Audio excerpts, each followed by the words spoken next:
Has anybody ever told you to raise your prices? A client. Has anybody ever been surprised at how little you charged? If anybody has ever told you, any of you regulars, that you should raise your prices, whether it's somebody in your industry, whether it's us in a previous episode, and your immediate reaction is to start making excuses for why that won't work, I'm telling you right now, you're living in a place of undervaluing your business. You are.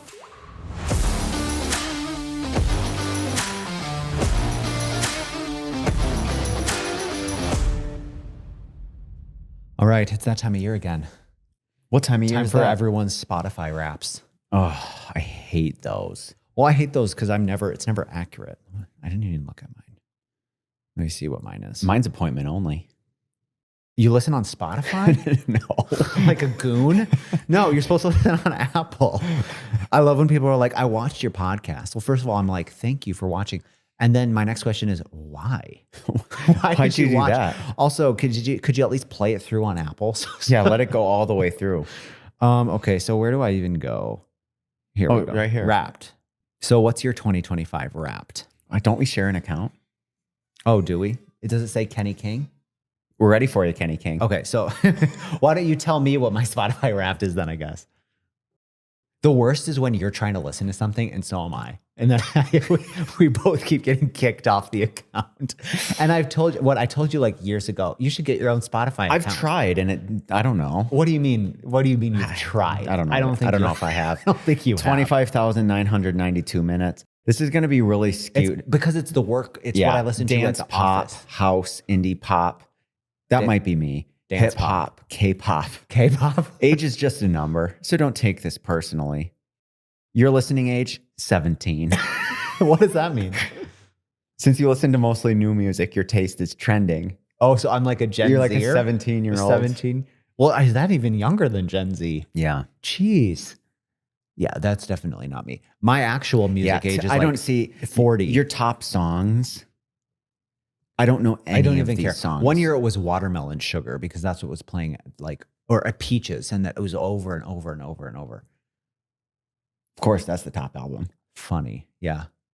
Because I actually do listen to audiobooks and podcasts sometimes through This is so funny. Spotify. The top albums are like my lawn mowing listening. Your lawn mowing? Oh yeah. There's a Justin Bieber album in here that work made its way in, but everything else is stuff that I listen to from that's old. Like Alter Bridge is number 4. You've got to be the only one on planet Earth with Alter Bridge in your Spotify Wrapped. Oh, so good. Alter Bridge. So it's skewed. Let's just say that. The Spotify is skewed because it's a combination of what just mindlessly and effortlessly plays while we're at work. Right. With I'm mowing my lawn, so I'm gonna hop into Spotify. Because I have it's called Today's Top Hits in my library of Spotify. And anytime we're in a meeting, I play that. And I can't really hear it. It's kind of like the train tracks. I cannot hear trains. I can't hear it until horrible language is being dropped. It's like, I remember at one point when that song, what was that song? Who even sings it? I think it's Cardi B. It's so vulgar. Oh, WAP? Yep, that's the one. And that was like on one of the playlists. What does that stand for again? White Anglo-Saxon Protestant. That's my favorite album. Yeah, White Anglo-Saxon Protestant. It's a bunch of hymns. It's a bunch of those alternative Christian songs. These aren't hymns. These are really cool songs. No, it's not what it stands for exactly. I don't think. But when you're not listening until all of a sudden, it's quiet, and then you can hear really well the words. Yeah, I have to go over when you start sometimes. listening to the words, you start to say, is this really appropriate? Is this really what I want to be putting out into the world? And if you have to ask, the answer is no. This is a good one today. I'm excited about today's episode because it's something I think we could all think about. It's some food for thought, something to consider. Some real... Speaking of food for thought. More so food. What was your Thanksgiving situation? What do How- you mean, my situation? Like, did you get sickly full or did you keep it under control? I kept it under control, I think. Seriously? Yeah. Oh, Did you? That's No. not what you did, huh? No. I got You got sickly sick? full. Yeah. Oh, yeah. Big time. I mean, I wasn't puking when I got home. Well, that's good news. But I felt gross. You weren't. I wasn't puking like the pilgrims. Nothing celebrates the pilgrims like getting stuffed. It was. I mean, I was full. I wasn't like hungry when I got home for food, but I had plenty to eat. That's but- good. That's good news. I was worried you weren't going to have plenty to eat. Yeah, we mentioned at the last episode that we got back in the gym. We've been training, so it's We're important. carbo loading, It's important really. to carbo. And here's the thing about my macros is I don't know what your food pyramid looks like, but fats and carbs are at the top of mine. Yeah. Those it's are the most important The bottom. The bottom of the pyramid, because that's the foundation.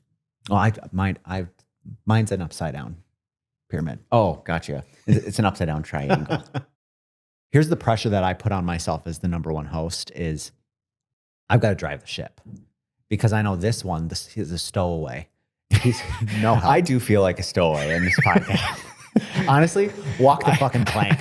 Get out of here. I better be quiet. I better not say a word, otherwise I'm going to be found out. That's how I like to do it. I like to not say a single word. Just stay so quiet. Yeah, I mean, like a good stowaway should. Be quiet, not seen nor heard. I don't even want to know you're here. But as the captain of the ship, I'm the one who knows the path. And so I always feel the pressure instead of making harsh transitions, which I think would be fine if I were to just say, let's switch gears. That would be fine. That's a great transition. But instead of doing that, I like to do it where it's clunkier and less natural. And forced. Yeah. Super forced and uncomfortable for the listener. And so I always try to make it really smooth. And every once in a while, I can do it. But mostly, I cannot. And this is a great example of that. Signs you may be undervaluing yourself and your business. And I will admit that I did say maybe because I wanted to be, I have a tendency to be like, signs you're doing it wrong. You know, like really sort of unambiguous, but signs you may be undervaluing yourself. Just encouraging language. I like to be encouraging.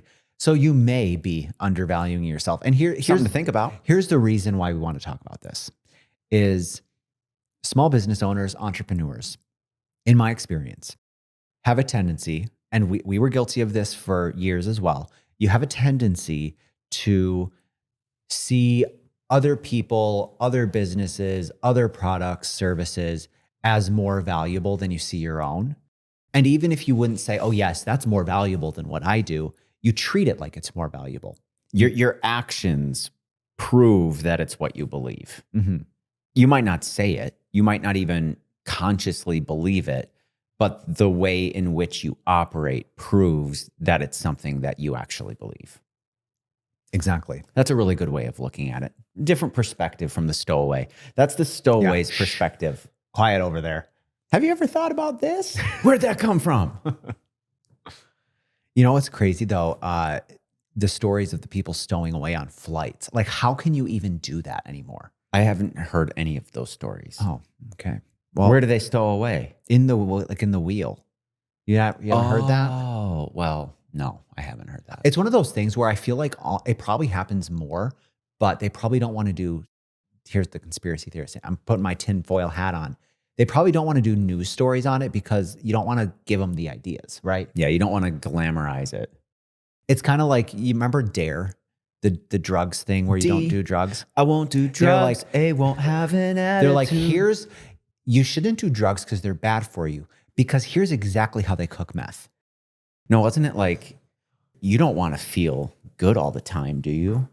Because that's what no, I feel like do. it was like they're giving you the recipes for drugs. And they're saying like, that it's so bad for you. Look at all of the specific ingredients and all of the quantities that you need and the temperatures. It was basically like a how-to manual on making drugs.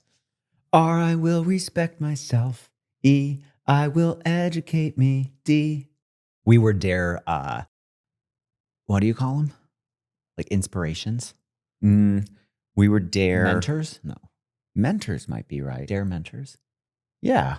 I think mentors. We were dare mentors. Anyways, it was just because we never did drugs. So we would go to the elementary They rounded up schools. all the dorky kids and put them in the Dare dorks. We were a couple of dare dorks.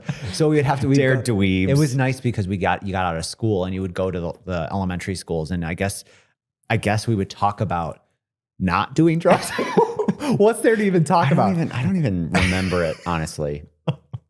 I just remember the year that I did that. There was a girl in the grade above me who I had a pretty big crush on, and she was also a dare. She was a dork. dweeb. Nice. Yeah. Cool. So that was the only That thing. was your takeaway? Yeah. All right. So speaking of undervalue, so that's a really good transition, just as I planned. Let's transition and talk about signs you may be undervaluing yourself or your business. Now, here's the thing.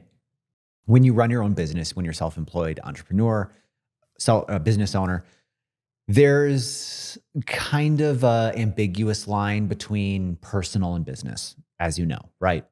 We're not going to talk a lot today about undervaluing, devaluing yourself, because really what that has to do with more so is boundaries. We talked a little bit about some of the boundaries in the previous episode where we talk about training your clients, your customers. But specifically, we're going to talk today about the business aspect. Of course, there's no shortage of boundaries and whatnot that you could be implementing and should be implementing. Okay, you should be for sure. We're going to talk about the business and signs that you may be undervaluing your business, your product, your service, and might be important to pay attention to some of these things. Maybe you've already thought about these things. Maybe you haven't. But we're just going to point them out from where we sit. This is what it looks like sometimes if you are undervaluing your business. Don't be a dweeb. That's what dweebs do. There's that transition you were looking for. Loved that. Thank you. Don't be a dweeb. I can't wait till we get to port and you're out of here. Here's a really easy one. Has anybody ever told you to raise your prices? A client. Has anybody ever been surprised at how little you charged? For us, Hasn't happened in a while. but not anytime recently. It's been a long time since someone said, you know what, you should charge me Here's more. here's what people do. When we tell a business owner, not just a custom clothier like in our mastermind group, when we tell a different business owner, I think you should think about raising your We prices. just did this to our barber last week. They give us excuses. Well, I don't know about that. I don't know. Yeah, I do. I told we've been seeing the same two barbers. We used to go to this barber shop down the street, and two of the barbers there that we used to just kind of go between whoever was available, they left, started their own thing in one of those like large salon suite places. So now they're their own business owners. They left the barber shop, opened their own thing, didn't raise their prices even one penny. And we've been going now, seeing them in the new location. And I said, hey, I'm going to give you some unsolicited advice. I think you should raise your prices $5 per haircut. You're on your own now. They might not know they're going to have to pay employer and employee taxes now that they're not a W employee, but you're on your own now. You're your own business owner. I think $5 a haircut would be absolutely very, very easy. No one's going to notice. And of the people who do, No one's going to say anything. Everyone's going to get it. And they were arguing with me about it. They disagreed. And if you're listening, guys, I still think you should raise your prices, $5 a haircut. I really do. I don't see the downside, but I believe that in not doing that, they are undervaluing themselves, their services. They're undervaluing what they do. And I think they're also undervaluing, the operative word here is value. right? They're devaluing themselves. They're also making assumptions about the people who are paying that they can't afford, won't pay, won't prioritize. And I think it's untrue. But if anybody has ever told you, any of you regulars, that you should raise your prices, whether it's somebody in your industry, whether it's us in a previous episode, and your immediate reaction is to start making excuses for why that won't work, I'm telling you right now, you're living in a place of undervaluing your business. You are. So that's just a good lead in because it's obvious and it's explicit. If somebody has told you this thing and you meet it with excuses, you are living in an undervaluing place. We should point out that within anybody's category, anyone's industry, there's a wide variety of price points that exist. It doesn't matter what you sell or what your service is. There's a high, there's a low, and there's a whole bunch of people in between. And I would imagine if you really were to split it up, most of the people in your category are probably towards the lower end because that's just how it works. In order to be the luxury choice in your category, there are some additional things that need to be true of your business and your product. It needs to justify the price point. You can't just completely jack up your prices and then have a product or a service that isn't actually indicative or representative of that price point. To be on the high end, if not the high end of your industry, yes, I agree. To go through a round of price raising, I don't necessarily think that means you have to do all sorts of drastic changes. Exactly. So there's always room for a price increase, assuming you're living in that sort of middle area. I mean, if you're living towards the end, you absolutely can raise prices to get to a point where you're not actively living in this undervaluing. Could and should. To charge the premium and be the primo, there are some additional, expectations and implications of what that looks like. Yeah, in the case of our barbers, I'm saying, hey, I didn't say I think you should double the cost. I said I think you should raise it $5. It's a price increase. They haven't done one in a while. It's time. Yeah, we're not saying you have to be the most expensive haircut in Minneapolis. We'd all pay it. I don't think anyone would have a problem with it. We get it. Life happens. So you raise your prices a little bit. But I think if you're going to shoot from down here and then you're going to try to go into the luxury category, you got to make sure that that's justified. That's not what we're suggesting, though. A price increase, you don't want to be undervalued or underpricing. Here's a sign, surefire way to know you're undervaluing yourself. And it's especially prevalent this time of year because we're in the holiday season right now. We would have kicked that off, Black Friday. There's a lot of people running a lot of deals, discounts, specials, all of that. That's normal this time of year, I guess. I still don't necessarily think it's a great idea depending on what you do, what you sell, but I get it. I do get it from time to time, especially if you're trying to clear old inventory to make way for the new inventory come the beginning of the year. Makes sense. But if you're in the business of running a discount operation, you're always doing a discount, a deal, a BOGO, of something like that, you are undervaluing yourself. And you're undervaluing yourself because you're not charging what you could. But the reason why you're not charging what you could is because you're telling yourself, well, people are only interested in me because I'm discounting. And that's actually also true. Yes. Because that's what you've been attracting in the discounts. Discount buyers are attracted to discount behavior. Remember the episode about training your clients? That's exactly what you're doing. When you're offering discounts and deals, you're training your customers to expect it. And that is the person you're attracting. You're only attracting discount buyers. And as soon as you no longer offer deals and discounts, they're out of here. They're not loyal to you. It's the exact same psychology as, was it J.C. Penney? Yes. That when they decided they weren't going to inflate prices to then discount them, they were going to enter the marketplace as the bottom price to begin with. They went out of business because psychologically people wanted to go get a deal. And as soon as JCPenney, even though they were the lowest priced options, they weren't offering a deal. They lost that clientele, that deal-seeking clientele. We don't want you, as whatever small business you're running, to be seen as the JCPenney of your industry. And to give them credit, they trained their clients exceptionally well. Yeah. Those clients were locked and loaded in that training. Yeah, they only wanted, but that's just horrible. That's a horrible situation to be in, where you train your clients to expect and need a discount 100% of the time, that you could even come in at a lower price than your previous deal, and those people won't buy. We had that light bulb moment, that realization at one point when we were working with someone. We used to do discounts for everything. We've mentioned this in a previous episode, constantly doing discounts. I can only imagine the kind of promo we'd be running this time of year. You know, the holiday season, December 25th is Christmas, $25 for two. ho, ho, ho special.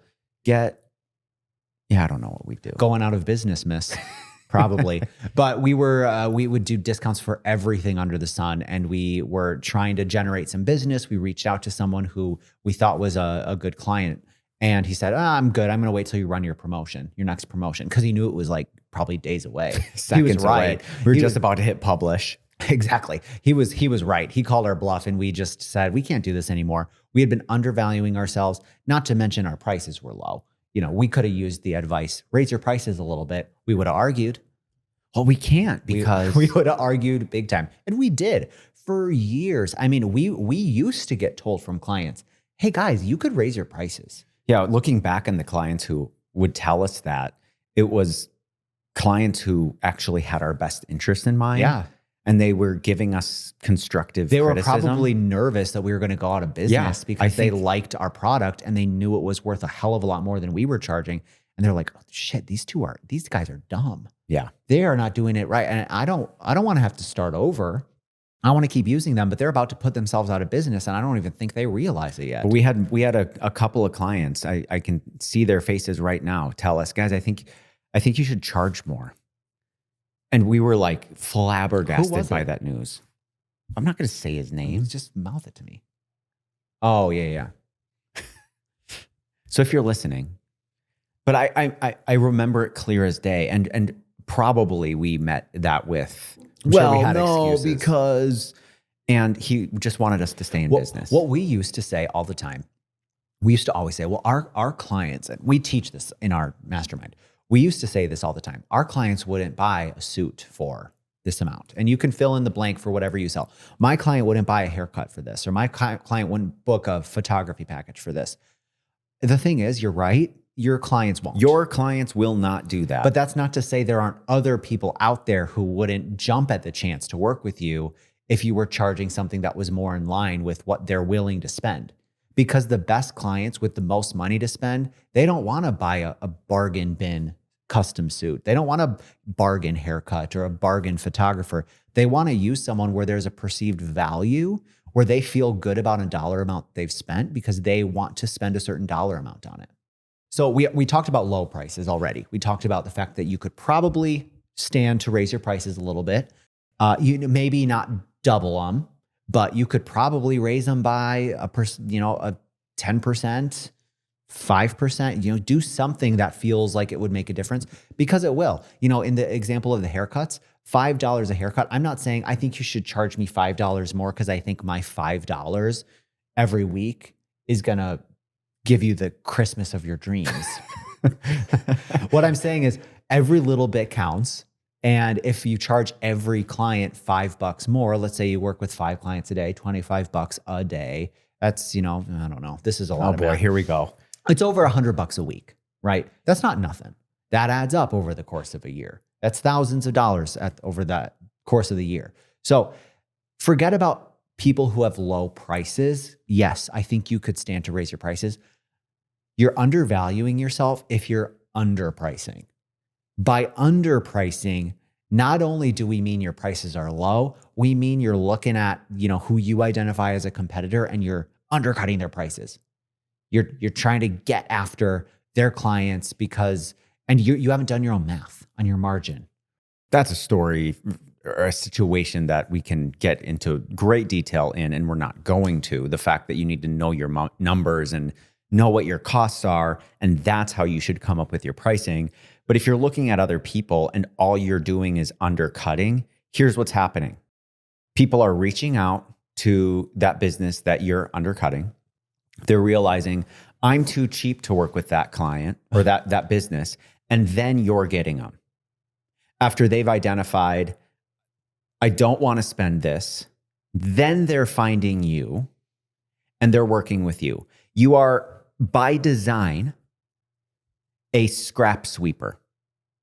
That is the business that you run. You only exist because you cost less than that company over there. That is not the place you want to be. That is not why you started your business. That is not why you're listening to Appointment Only. No, to sweep up some other businesses' scraps. And they probably don't even run a better business than you. But for whatever reason, you think the only way you can get clients is to undercut people's prices. There's a lot of clients that will be for you in that scenario, but they're all going to be cheap. They're all going to be a lot of work, and they all wish they could have worked with this other company. And they're not loyal either. So as soon as somebody comes in and starts underpricing you, you're out. Have you ever heard of the phrase race to the bottom? That's exactly what that is. That's exactly what it looks like when everybody's underpricing. Nobody values themselves enough to charge what they think they're worth and attract the clientele who sees that too. They're only focused on, all right, well, whose prices can I undercut? And then I'll get clients that way. You are so undervaluing yourself if that's how your business is set up. And you're undervaluing yourself. What did I say? You're like undervaluing. Like you Undervaluing. you slurred your words. So undervaluing. You're also undervaluing yourself. Mm-hmm. There we go. And also that. Yep. Speaking of pricing, A lot of price conversations as it relates to this. I think it's hard to have a conversation about value without it directly translating to price. But I think that's one thing that is totally misunderstood and a misconception is the right kinds of clients, they're value buyers. They want to see something that's worth something. We always say it's not what it cost, it's what it's worth. It's not what the thing costs you or what you can, figure out your margins. It's what's the value of that thing. It does not cost the airline $1,000, $1,500 for your butt in that first class seat. But it's what are you willing to pay for that? Here's an example of value versus cost. We stay at the same hotel in New York throughout the year. We go there twice a year for our trade shows. One is in January, one is in July, and then we're also staying there this week at Christmas time. It costs about 2.5 times as much to stay there this time of year as it does next month in the dead of winter in January. It isn't because it actually costs the hotel twice as much to have us in that room, the exact same room. It's value. The value of being in New York at Christmas with the tree, and it's a high tourist time of year. The value increases, so they charge more. It isn't because it costs them more. It's about seeing something as a value versus the cost of the thing. Does that make sense? Have you ever seen those reels where the person goes behind the scenes and here's what it actually costs to make a pair of Lululemon leggings? Oh, I hate those. And it's like, yeah, no shit. It's Lululemon, dude. People are going to pay the price. We don't care what it costs. We care about the value of going to a store that's convenient. We want that little, weird, floofy, whatever that thing is, that semicircle brand on the left calf. That's what we're paying for. We know we're paying for that. Also, that isn't what it would cost me. They have the equipment. Right. They have the proprietary technology and the materials. It's kind of like when you work with someone, speaking of hair again, you're not paying them for our barber takes like 15 minutes to do our hair every week. What even does a haircut cost? Including tip, when we pay together, it's like $88. Okay. So I'm not paying you $88. $44 for the 15 or 20 minutes it's taking you to do my hair. I'm paying you because you have been in this industry for a decade or more. You've gone through trainings, you've figured out your craft. You also know me and you know my hair, and you have been doing it consistently for many, many years. I'm paying you for the value of what you bring, not just the 20 minutes it's taking you to do it. I'm paying you. I could spend 20 minutes and do my own hair for free and it wouldn't be as good. I'm paying you $44 because it only takes you 15 minutes to do my hair. Because you've done the hard work to get to the point where this doesn't take an hour. That's what I'm paying you for. The value and cost. So many people lump those two things together. Well, this is a good value because it's cheap. This is a bad value because it's expensive. No. I think a perfect example is I wear winter coats and they're really expensive. And I love these coats because they are so warm. And you have them for years. I've had them at this point, a couple of them for like 3 years, but you wear them every single day for months at a time. I shovel the snow in them. I wear them to and from work, to and from the gym, out and about running errands. I take them when we go to New York for Christmas. I'm wearing them constantly over everything. And I paid a lot of money for them, but I use them all the time. Now, here's a question as it relates to value and cost. Would you have spent the same amount of money for that exact same coat without the little insignia on the left arm? No. Exactly. I would That's not. proving my point.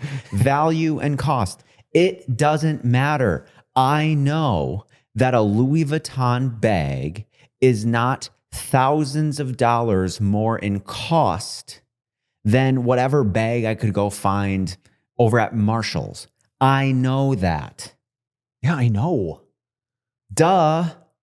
Do you think Louis Vuitton is going out of business if I start telling people, oh, it doesn't cost them thousands of dollars to make their bag? You just lost yourself a customer. You just lost yourself a customer, Louis. No. They don't care about you. Value and cost. These are two things that are standalone things.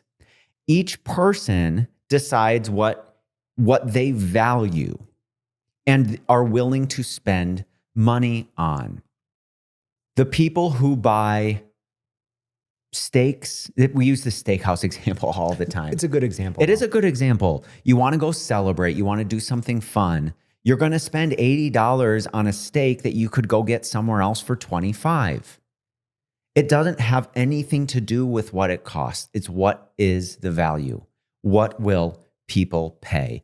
And if you're in the place where you are constantly undercutting prices and trying to connect cost and value and, well, I'm a good value because I'm low cost, you are undervaluing yourself and you're undervaluing your expertise. Well, and a lot of things are low cost and a bad value. You buy these cheap dupes off of Amazon or at Target. Perfect example for you right now. Oh, can't wait.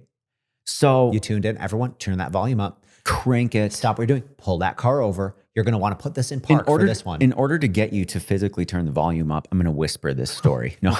Oh, this ought to be good. Can you imagine anything worse? Hi, everyone. Oh, man. No, I'm going to talk normal and you don't have to turn the volume up. But this would have You're been going to want to keep this pretty tightly tuned. 10, 12 years ago. This was in the new era of Dyson was kind of coming onto the scene, and it was Christmas time, and Anna really wanted a cordless vacuum cleaner. We had the plugins, and it was just, it was inconvenient. Don't they say, like, for a healthy marriage, that's absolutely not what you're supposed to buy your wife? A household item? It's just what she wanted. Okay. Remember that commercial for the Peloton? Oh, That was so yeah. outrageous, where they're like, I can't believe he got his wife a Peloton. How rude. I'm sure That's kind of she what it was wanted like. it. Hey, Merry Christmas, babe. I got you some new Windex. Got you some Get wipes. to work. These windows are looking a little smudged. But anyway, she wanted it. So I bought an off-brand cordless vacuum Totally cleaner. get it. Their cordless vacuum cleaners are awesome. Yeah, Totally they get that. are awesome. Yeah. It was like a Deke is what it was called. Careful when you say that. It was called what? DIEK. Or maybe DI. I don't think that's what it was. DIK. I don't think No, that's I what it was. promise you it was. Did you look it up? I bought 2 of them. No, I know, but like, did you look up the pronunciation? No, I didn't look up the pronunciation. DEIK. Anyway, all that to say, bought one, used it for a little while. It was fine. It broke. Bought another one, used it for a little while. It broke. Then I had to buy a Dyson. Mm-hmm. Then I had to spend the money. Now, could I have done a little more research and found something that would cost less than a Dyson and probably got the job done? Yeah, I probably could have done that. Probably. But at that point, it's not about the cost. It's about the perceived value. And there are things that you buy that are inexpensive that are also a bad value. I would say the 2 cordless vacuum cleaners, off-brand vacuum cleaners. And ladies and gentlemen, they are currently on sale for $99. So they're not that, it's not like I bought a $20 vacuum cleaner, No. but I spent significantly less than what a Dyson cost. And it wasn't a good value because it didn't last. It didn't survive. Yeah, and for the cost of what you ended up spending, you should just bought the Bad original. value. I mean, if I bought a Dyson for $100, it'd be a great value. That'd be great. we get emails from people a lot where they try to go buy a custom suit somewhere else, and because it was less expensive, that presumably is probably one of the only reasons they chose to go somewhere else, is because it would have been less expensive. Half the price, maybe even less, probably less than half. Yeah, less than half. So sometimes it works out, sometimes it doesn't. And then when it doesn't work out, we often will get emails from people saying, help, I tried to go to this other place. I did go to this other place and things aren't going well. They either are going to miss my deadline, or I got the product and I hate it and they won't do anything, or I got it, I hate it. They're trying to help, but they can't really help. Whatever the circumstance is, I'm so sorry. I should have just come to you in the first place. And we turn them away. We don't turn them away to be rude, but usually we don't have enough time by the time we get this email to do anything, and or they've blown a portion of their budget already and they do not have the money left over to be able to actually use us. Both of these things have happened more than once. And we're in a position where there's nothing we can do because their priority was on spending significantly less the first time around. And had they just sucked it up and used the true experts and spent what it was going to cost, they ultimately would have been better off, would have got what they paid for, and would have spent around the same amount when they come around to it. And they would have got a better value. It would have been a much better value than saving money, but still spending significant money on something that they don't like, doesn't fit them well, or won't be here by the time they have their deadline. So we kind of went off on that a little bit. Signs you're undervaluing. You may be undervaluing yourself in talking about the association of like cost-based thinking. So here's one that's not price related that I thought of. Oh, okay. A sign that you may be undervaluing yourself is if you have a subservient persona, either online, like on social media, and or in person. One thing that drives me absolutely crazy, I've mentioned it before, but I'm seeing it again this time of year, is the apologies for the holiday hours. I'm sorry for the inconvenience of closed on Christmas. Of being closed on Christmas and Christmas Eve. Like, knock it off. You don't need to apologize. Everyone else on planet Earth is also taking work off that day. You do not need to apologize. But I think that is very undervaluing of yourself and your business when you feel the obligation to apologize for doing something literally everyone else is doing. The same is said for when you have a planned vacation, chunk of time off, not surrounding the holidays, but in the middle of summer or around spring break or whatever it is. Oh, I'm so sorry, we're closed this week. So sorry for the inconvenience. No. Just thanks for the flexibility. Thank you for understanding. You don't need to apologize. I feel like that is really undervaluing yourself and your expertise and like your ability to run a business and to live a life. I just thought of one. Oh, let's hear it. Here's another sign you're undervaluing your business is if you feel the need to additionally incentivize somebody for hiring you or having worked with you. Sure. So not really price related, but not really. No, it's not price related. It's somebody comes in and they work with you and you feel like you need to give them something more than what they came in and bought from you. Sure. Otherwise, they're not receiving the value. There's a sign that you're undervaluing.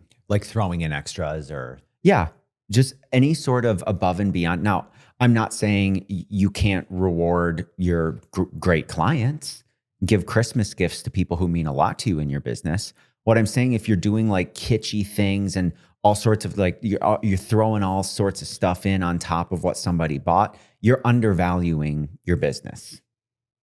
There's another sign that you're doing it. We've done that before though. Not like if we did this line of beanies once. We still have some. But we sold them. They have our old logo on them now. So they're retro. Vintage. We should jack the prices up on those. But we sold them for a season. And actually I thought they did pretty good. We sold a bunch of them. But we gave them away, and we ended up giving them away to clients for, gifts, or, you came in and get a beanie. I don't have a problem with that. No. What we're saying is, like, if they come in to get a haircut, for example, and you're like giving them coupons for, half off next time and incentivizing and all of this extra stuff, that's totally unnecessary. And that's not why they're here. They're not here because they want to get some sort of a steal of a deal. They just want to use you. But you're for some reason feeling like your product or service doesn't justify the price point. Yeah, that's a good one. I get that. If any of these things are making you feel some kind of way, like in conviction mode, where you're like, oh, I think I might do that. Yeah, whoops. Then listen to that and pay attention to it. Don't silence that in you. I think that's telling you what you need it to tell you, which is maybe stop doing that. And we're not above feeling those challenges either. We shared a couple stories of times where we learned these lessons ourselves. And it was from situations we had gotten ourselves into, things we heard from clients, whether it was raise your prices or give me a discount or a deal, or I'm waiting until you're on sale, whatever it was. We've learned these things too. So we are certainly not immune, but it takes something sometimes to learn that lesson. And maybe this podcast now is that thing that you needed to tell you in order for you to make those changes that you might want to make. By the way, this is the perfect time to make those changes. Absolutely. As we're leaning into the beginning of a new year coming up soon, we're like a week and some change away. This is absolutely the time. This is the time to make the biggest changes of your career. Any time of year, any day, wake up in the morning, raise your prices. It won't matter. You will hardly hear anything from people about it. That's been our experience.